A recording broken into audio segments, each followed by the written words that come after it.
والذين لا يشهدون الزور وإذا مروا باللغو مروا كراما. படைத்தவன் விரும்பும் பாவ மன்னிப்பு என்ற தலைப்பில் ஆஃப்ரின் அவர்கள் உரை நிகழ்த்துவார்.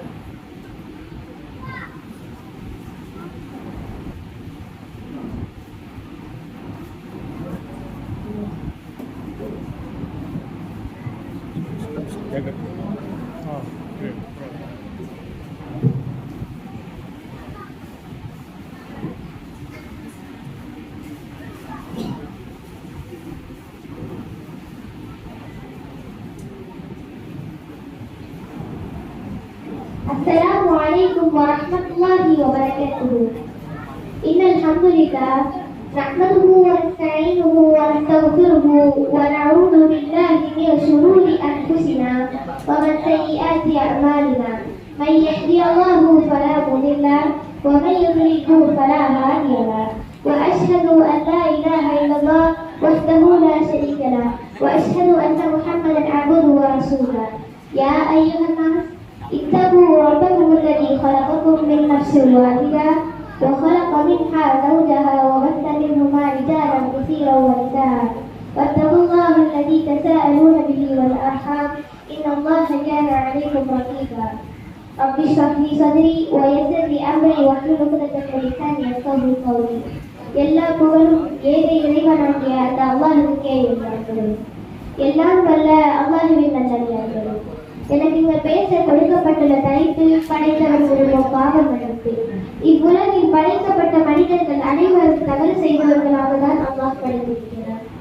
அப்படியே நாம் நம் வாழ்க்கையை கழித்துவிட்டால் மறுமையில் நாம் நரகத்தில் வீழ்த்தப்படுவோம். அதனால் தான் அல்லாஹ் இதற்கு ஒரு வழியை ஏற்படுத்துகிறார். அதுதான் பாவ மன்னிப்பு. இன்னும் சொல்ல போனால் நாம் பாவ மன்னிப்பு கேட்பதை அல்லாஹ் விரும்பக்கூடியவனாகவும் இருக்கிறார். இன்னல்லாஹ யுஹிப்புத் தவ்வாபீன், அல்லாஹ் பாவ மன்னிப்பு கேட்பவர்களை விரும்பக்கூடியவனாகவும் இருக்கிறார் என்று தன்னுடைய திருமறையிலே கூறுகின்றார். மேலும் நபி ஸல்லல்லாஹு அலைஹி வஸல்லம் அவர்கள் ஒரு நாளைக்கு 70 முறைக்கு மேலாக பாவ மன்னிப்பு கேட்பார்கள்.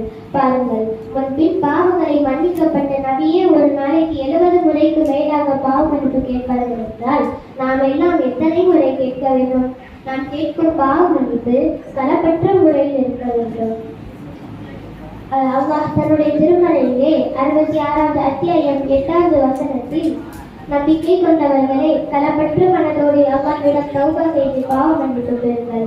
உங்கள் இறைவன் உங்களை விட்டு உங்கள் பாவங்களை போக்கி சுவன சோலையிலே நுழைய செய்வான் என்று கூறுகிறார்கள். அப்படி என்றால் நம்முடைய பாவங்கள் மன்னிக்கப்பட்டுவிட்டால் நமக்கு சுவனம் என்னும் பரிசு காத்திருக்கிறது. இன்னும் சில அமல்கள் மூலமாக நம்முடைய பாவங்கள் மன்னிக்கப்படும். ஒருவருடைய கடனை தள்ளுபடி செய்தால், உழு செய்யும் போது, அல்லாஹ்வை திக்ர் செய்யும் போது, விலங்குகள் மீது கருணை காட்டினார், இப்படி பல வகைகளால் நம்முடைய பாவங்களை மன்னிக்க அல்லாஹ் தயாராக இருக்கிறார். எனவே நாமும் நம்முடைய பாவங்கள் மன்னிக்கப்பட வேண்டும் என்ற எண்ணத்தோடு நல்ல அமல்கள் செய்து அல்லாஹ்விடம் தௌபா செய்து சுவனங்களை அல்லாஹ் அருள் செய்வானாக என்று பிரார்த்தித்தவராக எனது உரையை நிறைவு செய்கிறேன். السلام عليكم ورحمة الله وبركاته. والذين إذا ذكروا